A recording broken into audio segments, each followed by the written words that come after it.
Hello? Hello, saya pegawai polis. Kami terima laporan mengenai kes penipuan kad kredit. Kad Encik adalah salah satu yang terlibat. Hah? Apa perlu saya buat? Jangan risau. Tolong berikan nombor kad untuk kami periksa. Jangan tertipu dengan panggilan palsu. Setiap tahun, rakyat Malaysia ditipu jutaan ringgit oleh sindiket penipuan melalui panggilan telefon. Lindungi maklumat peribadi anda. Berhati-hati dengan panggilan palsu. Sindiket selalunya menyamar sebagai pegawai penguat kuasa seperti polis, mahkamah, LHDN, custom, pihak bank negara atau wakil bank untuk mendapatkan maklumat peribadi anda. Jangan terpedaya dengan ID panggilan yang diterima di telefon anda. Kini, sindiket menggunakan teknologi canggih untuk memalsukan ID panggilan. Jangan respon pada panggilan yang dibuat oleh mesin. Apabila anda terima panggilan yang meragukan, putuskan panggilan serta-merta. Jangan kongsikan nombor akaun atau PIN anda. Elakkan diri daripada menjadi mangsa seterusnya. Jika inginkan kepastian bagi panggilan yang diterima, sila hubungi pusat panggilan bank anda segera. Bismillahirrahmanirrahim. Assalamualaikum warahmatullahi taala wabarakatuh. Salam sejahtera kepada semua ahli panel serta hadirin yang menonton sekalian. Tinggi-tinggi pohon cemara, setinggi tiang-tiang istana raja. Salam pembuka awal bicara. Selamat datang kepada semua. Baik, tajuk forum kita dan perbincangan pada hari ini ialah mengenai jenayah cyber ataupun bahayanya scammer. Saya Ultimate atau lebih dikenali sebagai Syed Ahmad bin Abdul Rahman, selaku moderator dalam forum ini. Bersama-sama saya pada hari ini ada ahli-ahli panel yang arif mengenai perkara ini, iaitu terdiri daripada yang dihormati ACP Nur Delhan bin Yahya, OCPD Dang Wangi, yang berbahagia Encik Vijay Dure, anak lelaki Singapura, pengurus daripada Bank Negara Malaysia, dan juga ahli panel kita yang ketiga yang bahagia Tan Sri Kian Sun, pengerusi MCPF Kuala Lumpur. Baik, sebelum itu saya mulakan perbincangan ini, saya mengupas sedikit tentang tajuk forum ini. Isu yang dibincangkan ni ialah isu yang benar dan mungkin kita sendiri menjadi mangsa atau mendengar cerita kenalan dan keluarga yang termakan janji-janji manis atau kata-kata manis scammer ni. Kan, untuk memulakan forum ini, saya akan memberikan semua panel 3 hingga 4 minit untuk memberi ucapan atau pendapat, jawapan mereka, dan diikuti dengan soalan-soalan lanjutan yang akan dikemukakan nanti. Jadi tanpa membuang masa, saya menjemput ahli panel pertama kita yang dihormati ACP Nur Delhan bin Yahya untuk berkongsi sedikit mengenai jenayah dalam talian dan isu-isu yang berkaitan dengan dia. Jadi tuan, apakah itu penipuan antara yang paling popular, penipuan Macau scam, dan apakah diorang punya modus operandi? Bismillahirrahmanirrahim. Assalamualaikum warahmatullahi wabarakatuh dan salam sejahtera kepada saudara Ultimate selaku moderator pada sesi town hall kita pada kali ini, dan juga kepada barisan panel yang hadir dapat bersama-sama kita pada sesi kali ini. Jadi berbalik kepada persoalan berkaitan dengan penipuan Macau scam ini ya. Macau scam ini adalah salah satu scam yang merupakan contribute kepada kes yang tinggi, terutamanya di daerah Dang Wangi lah. Ya, jika kita lihat daripada statistik daripada tahun 2020 sehingga Ogos 2022, kes menunjukkan sedikit peningkatan. Walau bagaimanapun, apa yang membimbangkan adalah melibatkan dengan kerugian. Ya, jumlah kerugian meningkat daripada lebih kurang 2.8 juta pada tahun 2021 dalam tempoh 12 bulan 2021, dan pada tahun ini sehingga Ogos 2022 jumlah kerugian adalah sebanyak 34 juta. Ini belum habis lagi pada tahun 2022. Jadi kita perlu memahami apakah itu Macau scam. Jadi dalam definisi yang mudah ya, yang boleh saya simpulkan di sini, Macau scam adalah satu jenis penipuan yang menggunakan platform telekomunikasi, terutamanya voice call, panggilan telefon, ya, untuk memperdayakan mangsa. Mangsa akan diperdaya dengan kaedah penyamaran. Skamer tersebut akan menyamar sebagai pegawai polis, sebagai pegawai bank, sebagai pegawai penyedia perkhidmatan internet ataupun service provider yang lain. So sehingga menjurus kepada mangsa akan bertindak sama ada rela ataupun tanpa rela untuk memindahkan wang mangsa tersebut. So itu adalah secara ringkasnya Macau scam yang saya boleh simpulkan di sini. Jadi berdasarkan kepada kes-kes yang berlaku, kita dapati terdapat 4 jenis Macau scam. Ya, dalam Macau scam ada 4 jenis lagi Macau scam yang kerap berlaku. Pertamanya adalah melibatkan dengan menang sesuatu. Jika dia call, dia maklumkan bahawa anda telah menang sesuatu dan apa tindakan anda perlu buat. Ini adalah salah satulah Macau scam. Yang kedua adalah penyamaran. Ini yang paling terkenal lah. Menyamar sebagai penguatkuasa dari pihak bank, pihak mahkamah, pihak LHDN dan sebagainya.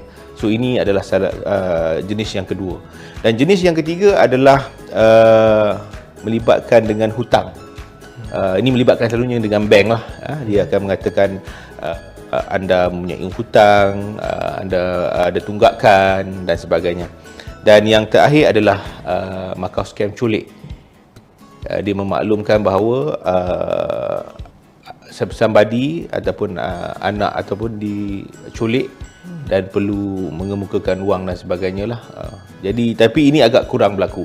Yang paling kerap berlaku adalah penyamaran melibatkan Macau scam penyamaran.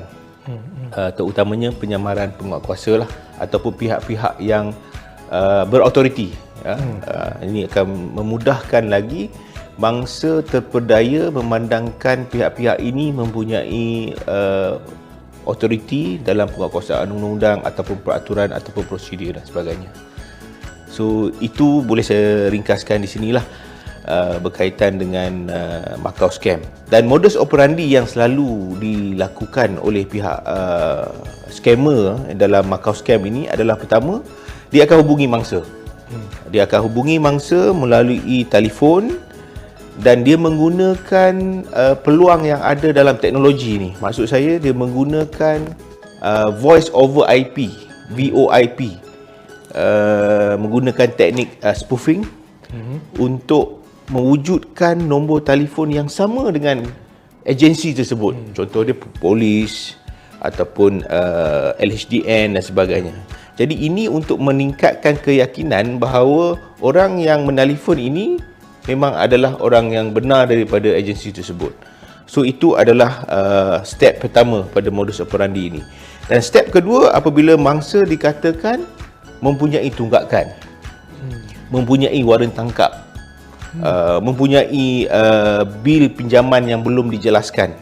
So ini step kedua untuk menimbulkan kebimbangan, kerisauan kepada sasaran tersebut ataupun mangsa tersebut. Dan selepas itu, selalu prosesnya mangsa akan menafikan dan akan bertanya berbagai soalan. Dan itu adalah step yang ditunggu-tunggu oleh pihak yang scammer inilah. Dan daripada situ, dia akan terus menyalurkan kepada pihak satu lagi. Untuk menambahkan keyakinan bahawa kita transfer kepada pegawai atasan saya untuk melayani panggilan anda untuk dengan lebih lanjut, contoh dia. So ini akan menyebabkan mangsa lebih yakin. Dan pada di peringkat ini, mangsa akan diberi option bagaimana untuk selesaikan permasalahan ini dengan cara antaranya adalah melakukan pembayaran dan sebagainya lah. Dan pemindahan akan berlaku. Dan seterusnya akan berlakulah penipuan ataupun scam yang melibatkan Macau scam ni lah. So itu boleh saya simpulkan di sini lah. Baik. Jadi di sini boleh dikatakan faktor yang ketara dalam menyebabkan mangsa boleh terberdaya ini ialah penyamaran. Kan, jadi seterusnya kita akan mendengar penerangan daripada ahli panel kedua kita, Encik Vijaya Dure seorang pengurus daripada Bank Negara Malaysia mengenai teknik ni ataupun modus operandi dia di mana dia menyamar sebagai seorang pegawai bank. Jadi bagaimanakah untuk orang biasa macam saya ni untuk mengetahui satu panggilan telefon itu daripada pihak bank, sama ada bank komersial ataupun Bank Negara Malaysia? Terima kasih atas jemputan ni. Saya ingin menjelaskan sedikit lagi mengenai Macau scam. Okay. Sekarang ramai yang gunakan telefon pintar. Sebenarnya cabaran untuk kita untuk tunjuk kita lebih pintar dari telefon ni. Okay. Smartphone, we have to be smarter than the phone. Okay. Jadi scammer ni dia gunakan teknologi seperti yang tuan sebut. Dia gunakan spoofing, di mana nombor yang akan tertera atas kaca skrin ni dia akan tunjukkan seakan-akan nombor sebenar bank tersebut atau bank negara atau boleh kata mahkamah, PDRM. Jangan percaya bulat-bulat. Jangan percaya nombor yang keluar kat sini nombor sebenar. Scammer dia macam pakai topeng. Okey. Di sebalik topeng tu nombor sebenar tu kita tak nampak dengan mata kasar. Okey. Jadi macam mana kita nak bendung diri kita? Kita hanya perlu fikir dan ingat satu perkara.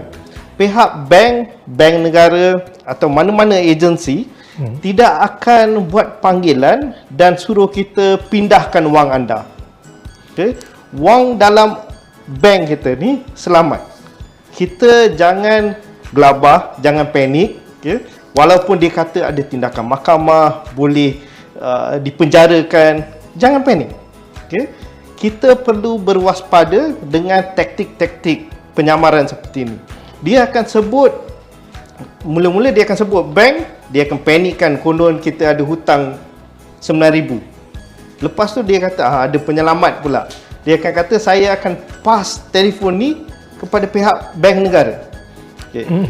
Dia, untuk kita faham, kita belum ada teknologi yang boleh pass phone number dari bank ke bank negara, dari bank negara ke PDRM, dari PDRM ke mahkamah. Takkan berlaku. Okay. Yang kedua, jangan zahirkan maklumat peribadi kita. Okay. Yang saya maksudkan dengan maklumat peribadi ialah maklumat peribadi akaun anda, iaitu untuk perbankan internet, username kita dan juga kata laluan. Okay. Yang itu adalah maklumat peribadi yang anda patut simpan. Janganlah kongsi dengan orang ramai. Tak kisahlah pemanggil tu mengatakan dia pihak berkuasa, dari SPRM, dari, kalau disebut bank negara pun jangan percaya. Okay? Kita takkan hubungi sesiapa untuk mendapatkan maklumat perbankan anda. Yang kedua, untuk menasihat anda untuk pindahkan wang. Okay?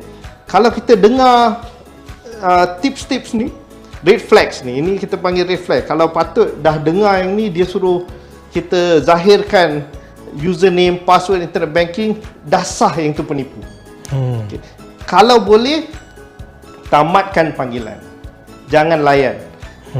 Lagi lama kita layan, lagilah dia ada storyline dia. Lagilah dia akan tambah perencah. Dia akan kata dah keluar saman, tunggu, kita akan tunggu depan pintu. Macam-macam dia akan buat kita lebih panik. Ramai panik bukan hanya kerana hutang. Dia takut malu. Dia takut kalau tiba-tiba kat depan rumah dia polis dah tunggu nak tangkap dia. Takut jiran semua nampak. Okay. Mesej kita kepada orang ramai, jangan panik. Jangan zahirkan maklumat anda. Jangan pindahkan wang anda. Boleh. Seterusnya kita beralih kepada ahli panel ketiga, iaitu Tan Sri atau yang bahagia Tan Sri Tan Kian Soon. Dia merupakan pengerusi MCPF Kuala Lumpur. Okey, Tan Sri, penipuan Macau scam ni merupakan salah satu modus operandi penipuan cyber. Kan kita semua dah tahu tu. Mungkin Tan Sri boleh jelaskan apakah peranan MCPF KL sebagai satu NGO dalam merangka tindakan bersama dalam mencegah atau membanteras penipuan cyber ni. Terima kasih. Ya, regarding the cyber scam ini, ya, pihak MCPF Kuala Lumpur, kita telah menubuhkan satu jawatan khas yang bekerjasama dengan pihak polis seperti termasuklah Cyber Security Malaysia yang SKMM supaya menjalankan menangani masalah ini dengan lebih berkesan. Kita sudah bertubuhkan jawatan kuasa khas ya untuk memenangkan berat benda kes ini. So kita harap dapat bekerjasama dengan pihak polis dengan Cyber Security Malaysia. Ya. Baik. Jadi berdasarkan statistik yang ahli panel kita yang dihormati ACP Nur Delhan, dia cakap dia semakin lama semakin berat atau jumlah kes semakin banyak dan jumlah wang yang telah digelapkan atau ini semakin besar. Jadi mungkin Tan Sri boleh ceritakan tentang perancangan NGO Tan Sri MCPFKL untuk jangka masa panjang dalam menangani isu yang berkaitan penipuan atau jenayah cyber ni. Mengenai benda ni, pengaruh media masa dengan sosial ada ketara dan soalan ini semakin menurun di negara kita. Banyak pengaruh perkembangan dan tindakan laku masyarakat terutama generasi muda ni yang terpedaya dengan scam-scam ini. Faktor yang ini juga merupakan keterangan kepada usaha pihak bertanggungjawab dalam menangani makar scam dan jenayah cyber scam. Baik, terima kasih Tan Sri. Terima kasih semua ahli panel. Kita makin mendapat makin lama makin banyak maklumat tentang jenayah cyber ini, dan tentu maklumat ini perlu diproses. Jadi saya cadangkan kita ambil rehat, kita ambil masa sikit rehat dan kita akan kembali lagi selepas ini.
Apa nombornya? 08 Pastikan 08 7 08 70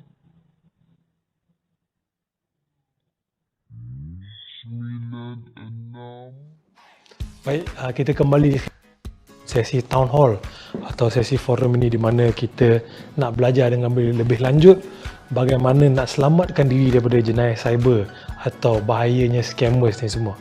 Alright, kita pusing balik kepada ahli panel pertama kita yang dihormati ACP Nur Delhan bin Yahya. Sindiket Macau scam ni yang paling dikenali lah, menggunakan kaedah panggilan telefon kepada mangsa-mangsa. Kan, jadi dia menelefon orang biasa, orang awam kan. Jadi apa cara-cara atau kaedah orang awam ni untuk mencegah daripada menjadi mangsa mereka?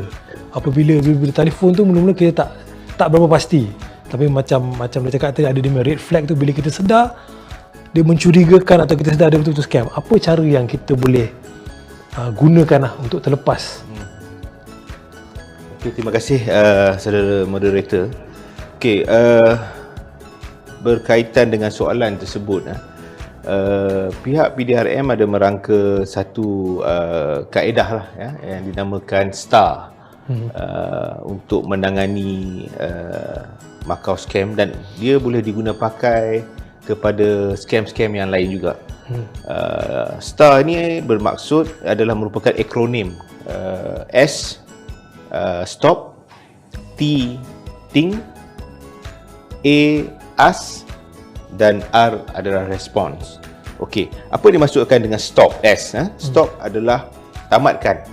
Tamatkan terus panggilan tersebut, panggilan telefon tersebut serta merta. Jika tidak dapat menamatkan panggilan tersebut, dia akan move kepada second stage adalah think. Kita berfikir berdasarkan dengan komunikasi yang sedang berlangsung pada waktu dan ketika itu. Kita perlu berfikir, adakah logik, adakah betul, atau adakah dia sedang diperdayakan. Ini perlu diambil tindakan oleh setiap individu. Dan seterusnya adalah ask ataupun A stand for ask. Mula bertanya kepada rakan-rakan ataupun menyemak kepada mana-mana kemudahan untuk semakan. Contoh PDRM pun ada menyediakan, nanti saya akan jelaskan lebih terperinci di mana kita boleh semak pengesahan kepada panggilan tersebut. Dan yang terakhir adalah respon, R, ya. Respon ini adalah kita secara immediately terus kita respon untuk tidak terus continue dalam perbualan tersebut. So itu yang dimaksudkan dengan kaedah STAR yang kita selalu wawarkan pada ketika inilah. Dan suka saya tarik perhatian moderator dan ahli panel, jika kita lihat Macau scam ini adalah satu proses. Satu proses. Dia ada point A dan ending proses dia adalah di satu point B. Yang mana ending dia adalah apabila berlaku pemindahan wang ataupun pembayaran dan sebagainya. So proses ini perlu berlaku supaya ia sampai kepada point B, seperti objektif skema ini. Jadi untuk memastikan kita tidak menjadi mangsa, kita need to break that process. Jika kita proses tersebut di separuh jalan dan kita memutuskan proses tersebut dan kita berjaya mengelakkan jadi daripada mangsa. So apa yang saya cuba ingatkan di sini adalah proses yang berlaku dan keputusan untuk menentukan kita menjadi mangsa atau tidak adalah tindakan kepada kita memutuskan ataupun menamatkan panggilan tersebut ataupun proses tersebut. Dan insya-Allah kita akan tidak menjadi mangsa kepada skamer ini. Baik. So bagi pihak PDRM ada menyediakan maklumat atau teknik untuk orang awam jadi tak terjerat. Ada dia akronim dia untuk senangkan kita bila berdepan dengan situasi macam ini. Jadi macam cakap tadi, dia meminta satu pemindahan wang. Kan itu lepas dia sampai ke point B. Jadi apa terjadi lepas ni, saya nak tanya ahli panel kita yang kedua, Cik Vijay Dure, bagaimana sindiket penipuan Macau scam dan yang kawan-kawan dia seangkatan dengan dia melarikan wang mangsa ni setelah dia dah minta transfer, kita transfer. Terima kasih. Sebenarnya untuk semua scam, bukan hanya Macau scam ni, bukan hanya phone scam, semua scam lain pun, dia siapa penerima duit tu kebanyakannya ialah keldai akaun. Okey. Di keldai akaun kita perlu faham apa tu keldai akaun. Keldai akaun ni sebenarnya nama dia wujud sejak dululah. Dia start dengan drug mule dulu, sebab dia bawa dadah atas arahan seseorang. So keldai akaun ni maksudnya akaun dia digunakan oleh pihak ketiga untuk menerima atau menyimpan duit yang tidak sah, dari scam. Jadi scammer akan mengarahkan victim, mangsa ni, untuk memindahkan wang ke dalam akaun keldai ni. Jadi bukan berhenti setakat tu je. Dia ada banyak kedai. Dia akan mula beralih tangan. Okay, dia akan pass dari kedai satu kepada dua, ketiga. Kenapa? Sebab dia nak merumitkan siasatan. Okay? Dia nak percepatkan tindakan dia untuk hilangkan duit. Okay? Dia macam pihak berkuasa sedang berlumba dengan dia, siapa lagi cepat untuk track balik duit, untuk trace balik, untuk selamatkan wang. Jadi tindakan kita perlu laju. Sekiranya seseorang mangsa tu terpindahkan wang, dia kena bertindak cepat, terlalu cepat, untuk buat panggilan kepada CCID, Scam Response Center, supaya kita boleh trace, and kalau boleh jumpa duit tu terus bekukan. Tu sekiranya terlepas lah. Kita kalau boleh, kita sentiasa nasihatkan orang jangan pindahkan wang. Jangan test. Okay? Sebab mereka ialah satu sindiket. Jadi mereka bergerak pantas dan mereka bergerak untuk merumitkan siasatan dan juga tindakan penguatkuasaan. Okay? Jadi yang kena ni kedai-kedai akaun. Ada kisahnya yang kedai akaun mengatakan diri dia pun mangsa penipuan. Okay? Tetapi ada juga kes di mana orang sewakan akaun mereka. Okay?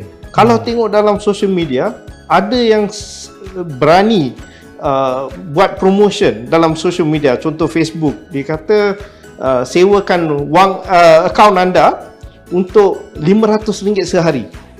Wow. So orang yang tak fikir panjang, dia rasa macam 500 sehari, sebulan dah berapa? Jadi dia lantas kata, okey, akaun ni saya tak gunakan pun. Dia mula sewakan tanpa mengetahui implikasi terhadap dia. Okay? Sebab semua mangsa ni akan buat laporan polis ke atas akaun ini. Akaun yang dia salurkan duit. Jadi akaun ni milik penama tersebut, kedai tersebut. Jadi akan ada banyak laporan polis ke atas diri dia. Jadi tindakan siasatan dan juga tindakan mahkamah kemudiannya, tindakan undang-undang akan diambil terhadap kedai akaun. Okay? Jadi ini adalah satu jenayah.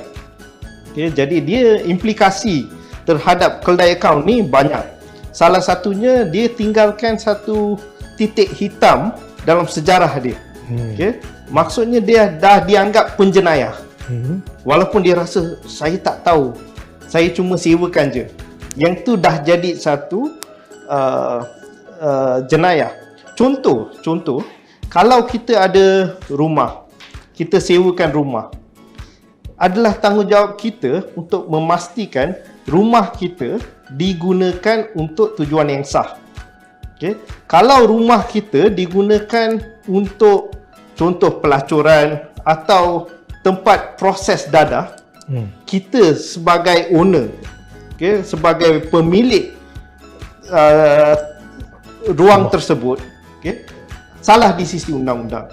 Jadi kita sentiasa kena lebih bertanggungjawab dalam menjaga diri kita. Okay? Tak kisahlah akaun tu kita gunakan ke tidak. Mungkin ada seseorang tu ada 4-5 akaun, tetapi tanggungjawab kita untuk menjaga keselamatan akaun tersebut dan jangan bagi pinjam kat sesiapa, walaupun orang ni kawan sekolah ke, saudara jauh ke.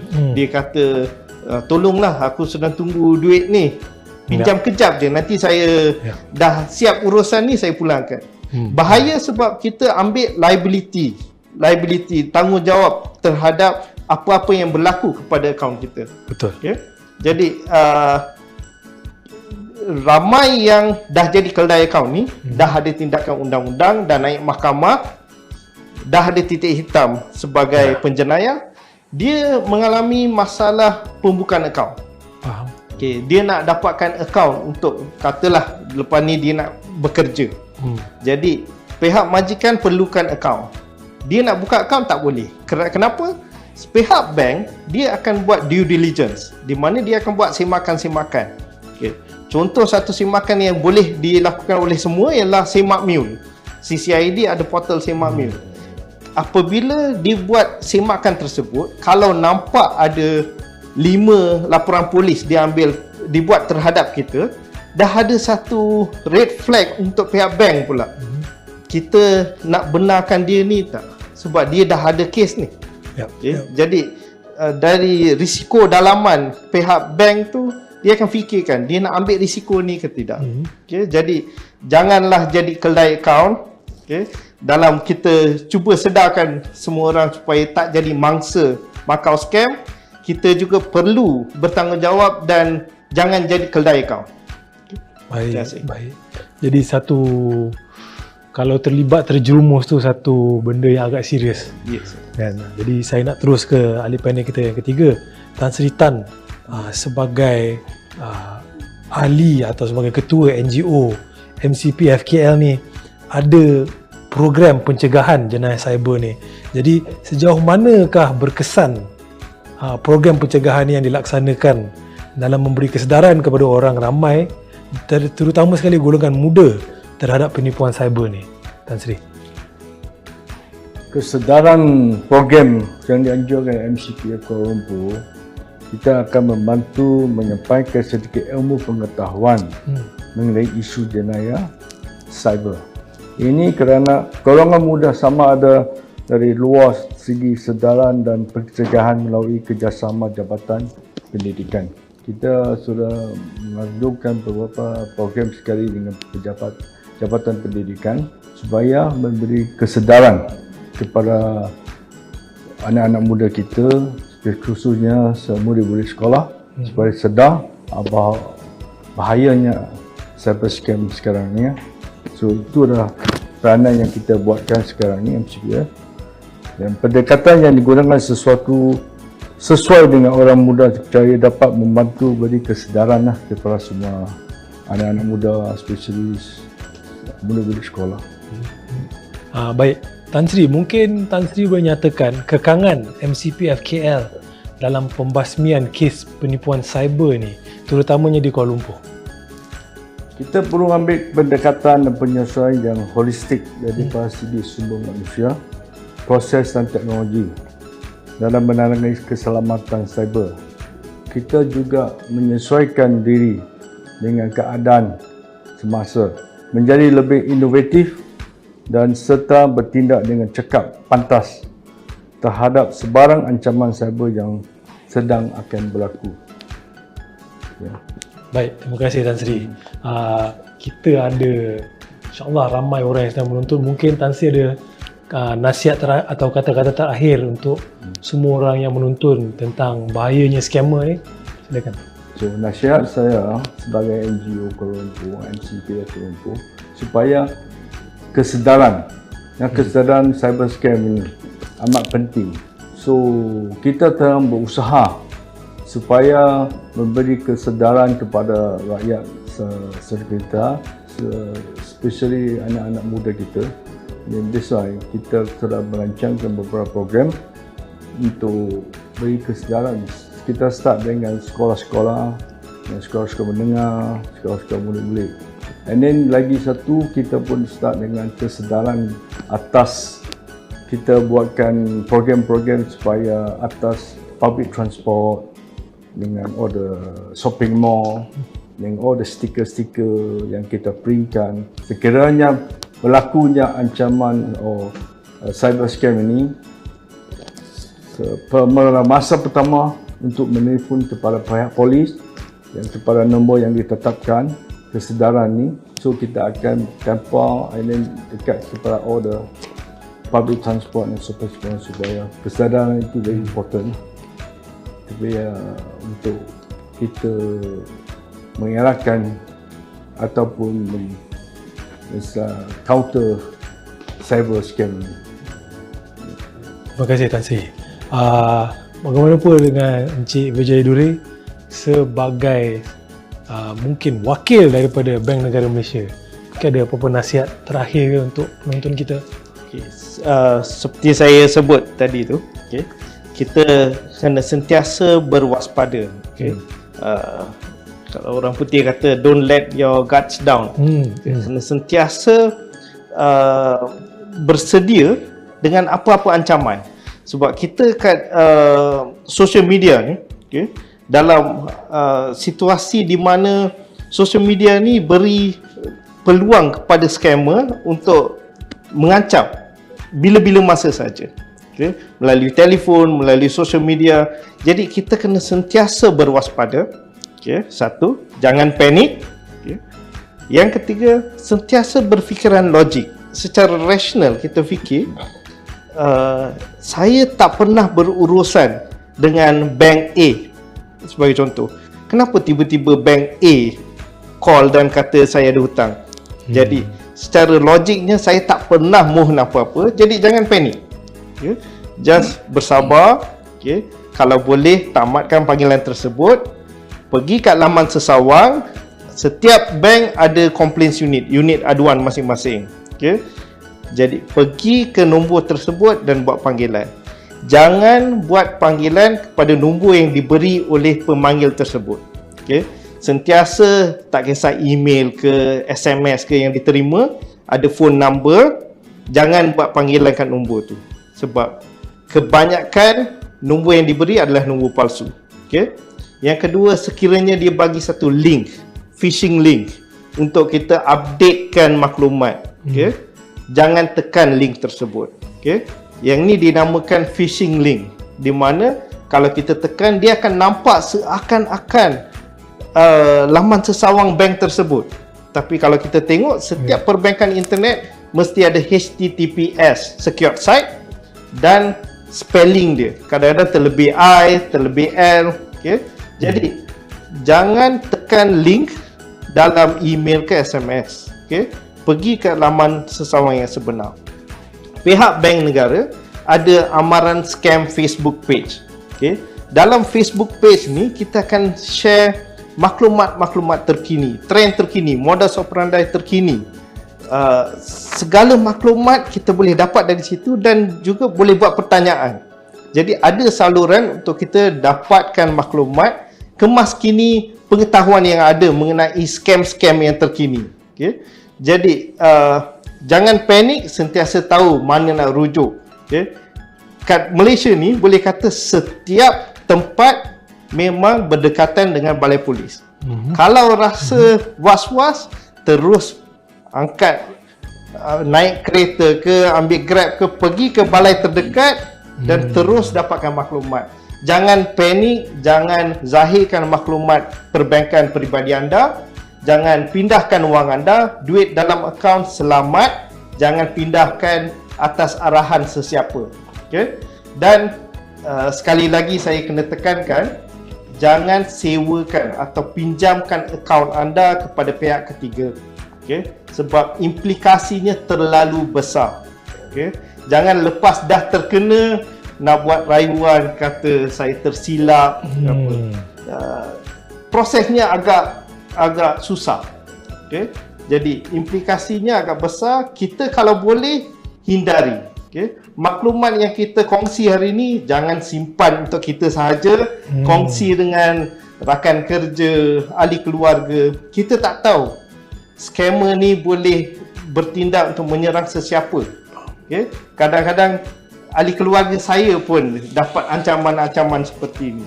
Jadi kita sentiasa berkongsi, kita wujudkan satu situasi di mana kita semua rasa terlindung daripada scammer ni. Terima kasih. Baik, terima kasih ahli panel kita Encik Vijay Dure. Seterusnya, bagi pihak Polis Diraja Malaysia, saya nak minta lah kalau ada nasihat sikit untuk penonton kita semua. Silakan yang dihormati. Terima kasih saudara moderator. Saya ingin berkongsi bersama ada beberapa tempat yang kita boleh semak maklumat berkaitan dengan mule account ni. Yang pertama adalah CCID Scam Response Center di talian 03 2610 1599 atau 03 2610 1559 dan juga CCID Info Line di talian 013 211 1222. Saya ulangi, 0132111222 ya. Dan Facebook Jabatan Siasat Jenayah Komersial JSJK PDRM juga ada menyediakan kemudahan untuk semakkan ini. Dan yang paling sangat-sangat membantu pada waktu dan ketika ini adalah link Semak Mule ya. Boleh Google Semak Mule untuk mendapatkan maklumat lanjut. Maknanya kita akan semak nombor akaun tersebut. Sama ada akaun tersebut ada penglibatan tak di dalam scam sebelum-sebelum ini lah. So itu yang pertama. Yang kedua, apa-apa maklumat seperti yang bahagia Tan Sri nyatakan tadi dan juga saudara Vijay nyatakan tadi, apa-apa isu berlaku, pengesahan bolehlah rujuk ke balai mana-mana yang berdekatan, balai polis mana-mana yang berdekatan ya, dengan menyalurkan maklumat ke IPD Dan Wangi jika berlaku di dalam daerah Dan Wangi di talian 0326002222 atau hotline polis Kuala Lumpur di talian 0321599999 ya. So ini adalah salah satu medium untuk pemakluman, pelaporan dan juga pengesahan ya, untuk membantu orang ramai. Dan saya ingin tarik perhatian para penonton supaya sentiasa membuat hebahan. Jadi hasil daripada pemerhatian saya, jenayah scam ini adalah bukan seperti jenayah konvensional yang biasa, di mana seperti jenayah jalanan yang lain, ragut, samun, curi motosikal, curi kenderaan, yang mana pihak polis boleh menjalankan pencegahan dengan mengadakan rondaan, menjalankan risikan, menjalankan pendakwaan dan sebagainya.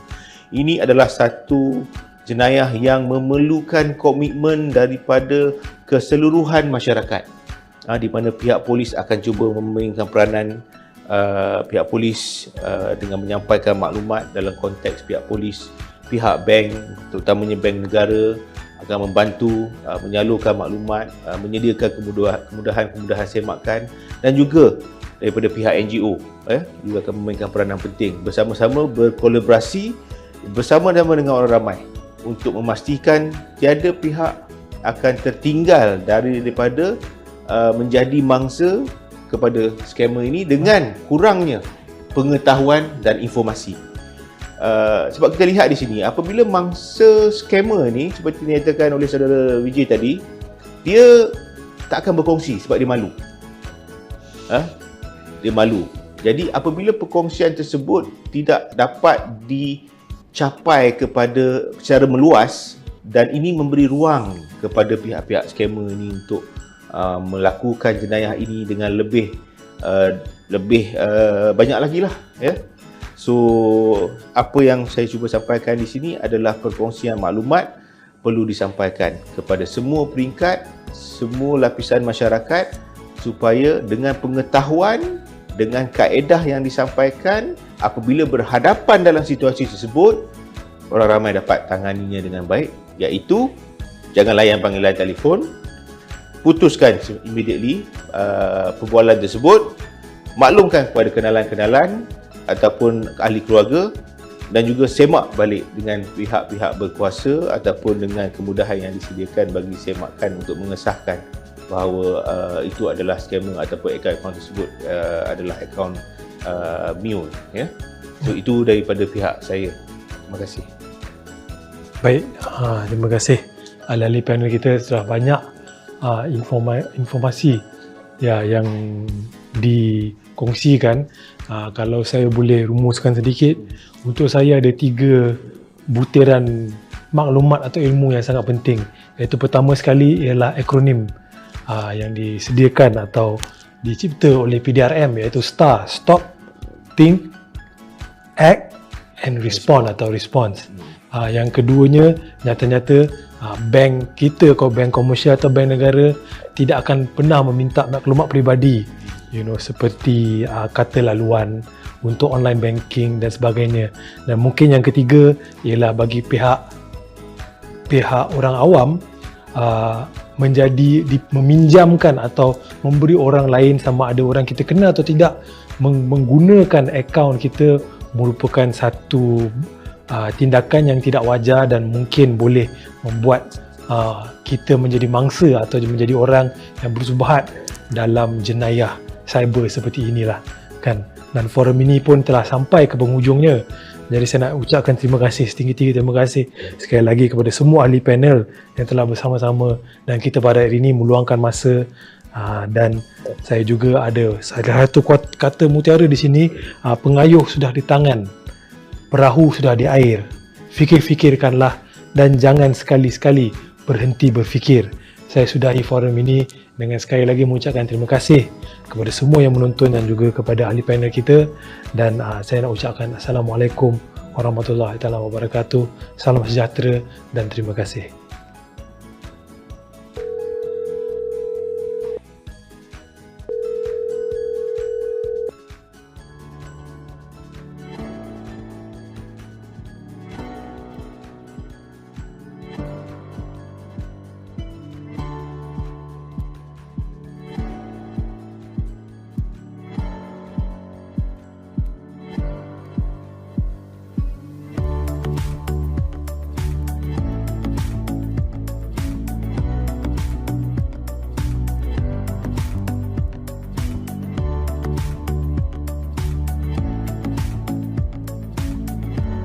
Boop, boop, boop.